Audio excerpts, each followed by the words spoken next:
Hi, I'm Dr. John Hayes, and welcome to Course 1 of How to Buy a Franchise. I've been teaching this course for almost 40 years at the International Franchise Association sponsored expos that occur across the United States and oftentimes in other parts of the world.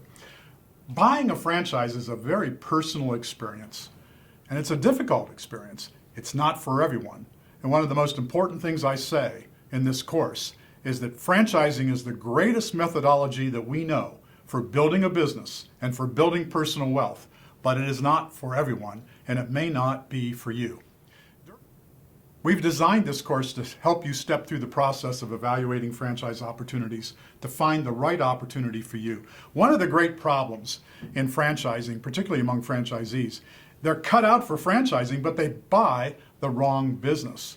And this course will help you determine what makes sense for you as an individual, or if you're in a partnership, which business is going to be right for you. I'll take you through the process of doing the due diligence to find a franchise business that's going to work for you and ultimately help you fulfill the goals that you have in mind as a franchisee. I've been a franchisee on a few occasions. I've always enjoyed it. I've been a franchisor. I was the CEO of Home Investors of America, the We Buy Ugly Houses company. And for about 40 years, I've provided marketing and public relations and consulting services to franchisors and franchisees internationally. So I know a little bit about this subject, and I love sharing it with people who have an interest in buying a franchise to build their own personal wealth. Occasionally, I will mention a franchise brand as I go through the course. Please don't take that as an endorsement. I'm using that just as an example in most cases. This is Course 1. There will be future courses as well, and I hope you enjoy this first segment. So sort of an overview of franchising.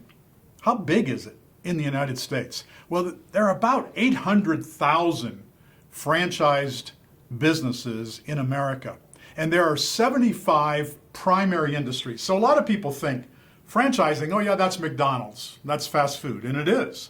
But that's only one of the 75. There are 74 plus primary industries that use franchising as their method of distribution. And so we have about 800,000 across the American landscape. Franchising accounts for about $3 trillion in the American economy, and more than 40% of all U.S. retail sales are spent in franchises. Keep in mind, gas stations are franchise businesses as well. Franchising provides 23 million jobs in the United States, and this number is rapidly growing every year. And a lot of people will say, yeah, 23 million jobs, but those are minimum wage jobs that work at fast food places. That's not entirely true. There are a lot of six-figure incomes in franchising, people who are working in training and support and administration and finance and accounting, and all walks and all careers are needed by franchisors and franchisees, and they create some tremendous job opportunities for people, and maybe one that would be right for you.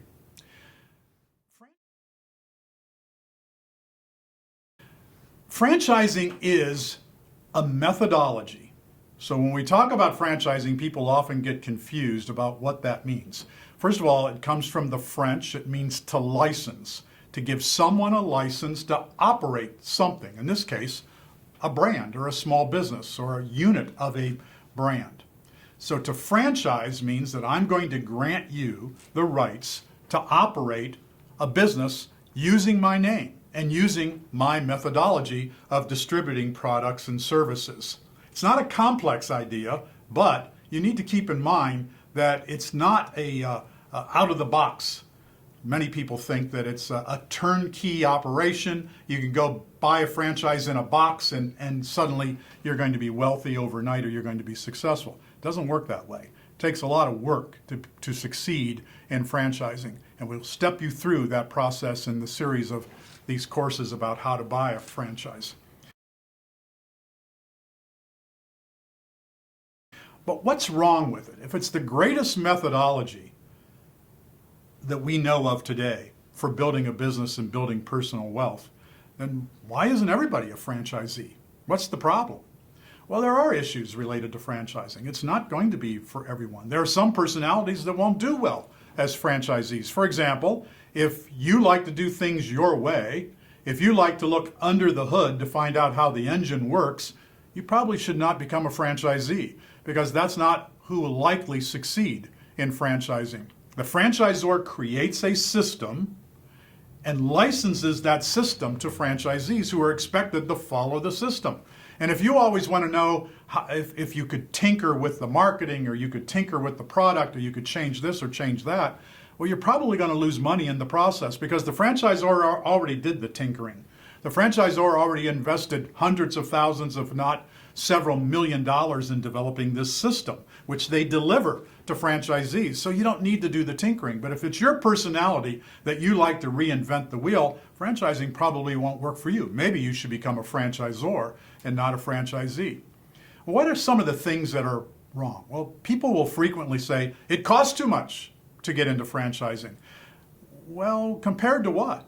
Starting your own business, is that less expensive than buying a franchise? Oftentimes people say yes, because there's an upfront franchise fee that typically could be $15,000 to $50,000.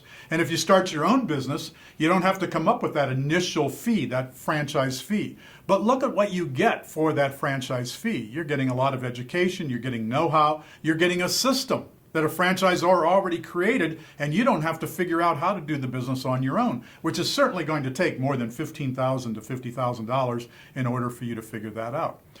Another complaint is, well, I've got to do it their way. Whatever the franchisor says, I've got to wear what they say, I've got to speak the way they say, I've got to sell only the products they say in the way that they tell me to. I've got to deal with customers in a particular way. I have to say certain things to the customer. I have to follow up in a certain way with customers. That's the system, and that's what you're buying.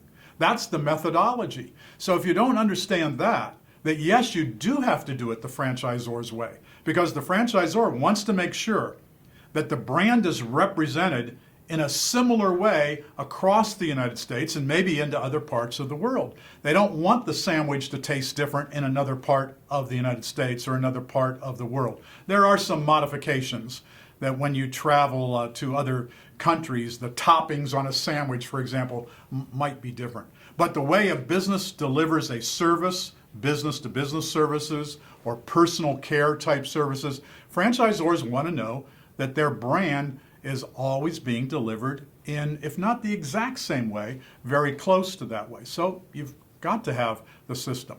Other people will say, well, you have a limited territory, and rather than me being in business and I can sell any place in the world, I'm only going to be able to sell in this 5-mile radius that the franchisor assigns to me.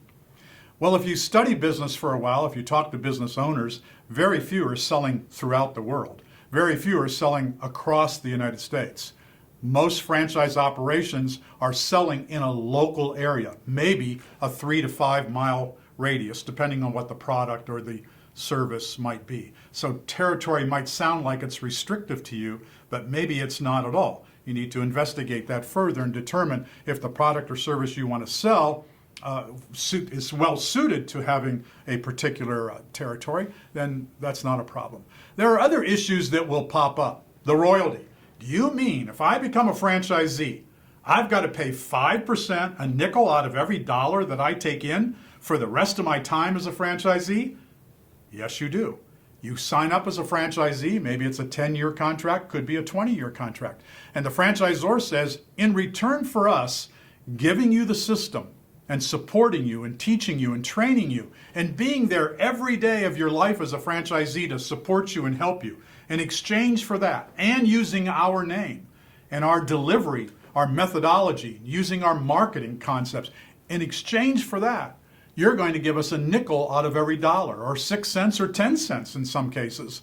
Franchisors all have different royalty levels, but they're usually going to be between 4% and 10%. And some people will say, well, I don't think that's viable. I think that's taking too much money out of my pocket. I could see doing that for 2 or 3 years, but not on an ongoing basis. And yet there are good reasons to be paying those royalties. And as we go throughout the course, I'll give you some good examples of what happens with royalty dollars and how does the franchisor spend royalty dollars. And when you understand that more clearly, I believe then it becomes obvious to you that this makes sense.